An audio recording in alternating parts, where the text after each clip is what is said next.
that is great in our Corps and in this great country. You will become members of America's 911 force in Britain. You will be the first home, the first to arrive, and the first to fight.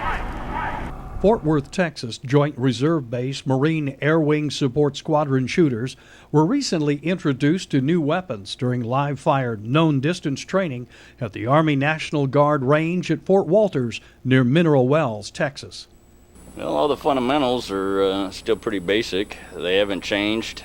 Sight alignment, sight picture, trigger control, breath control. All these are basic fundamentals that we still teach from the very inception of black powder and musket ball rifles to fully automatic rifle. Nothing has really changed. The only thing that maybe has changed is the tools, and those come with the advances of technology that may hone or refine some shooting skills, but that's just because of better materials, manufacturing processes, lighter weight weapons.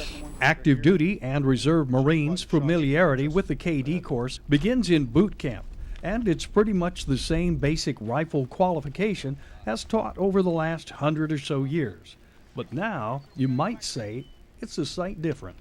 The Marine Corps chooses, they have the RCO, which has a different reticle. Your prep time is ended. Weapons out of your shoulders. It has a different reticle. It has a range. Find a magazine of 3, 3, and 4 rounds. RCO has a range estimation device in it for calling artillery and stuff in. Artillery. It's the reticle gets a little busy inside sometimes. It's a good scope. It's a 4-power scope. It's got Here's the line ready. Ready on the right. got a piece of tritium on top of it, which illuminates the aiming device inside the scope. Rangefire training in the Marine Corps has undergone the revisions of lessons learned of the past decades in combat in Kuwait, Iraq, and Afghanistan, resulting in these newer, lighter, faster, and more accurate sighting devices, which are now being used by these Marine reserves here in Texas.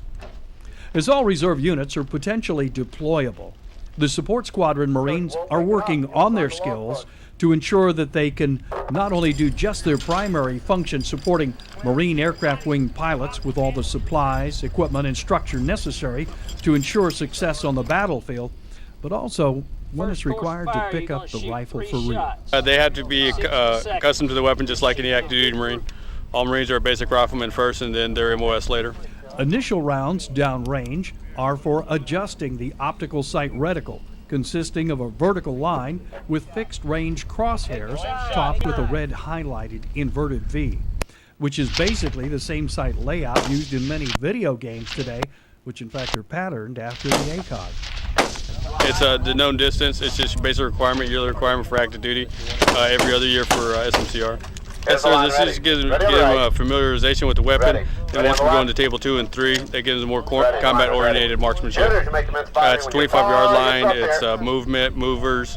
You're looking at hitting the T-box in the head, T-box in the chest, and the growing. The optical sights are also a welcome new addition, combat proven by soldiers and Marines in Iraq. It provides our young riflemen superior ability to engage point targets at unknown distances while moving forward. Having these optics has been a critical factor in countless successful engagements. From the Joint Reserve Base in Fort Worth, I'm retired Marine Gunnery Sergeant Bruce Hansberry.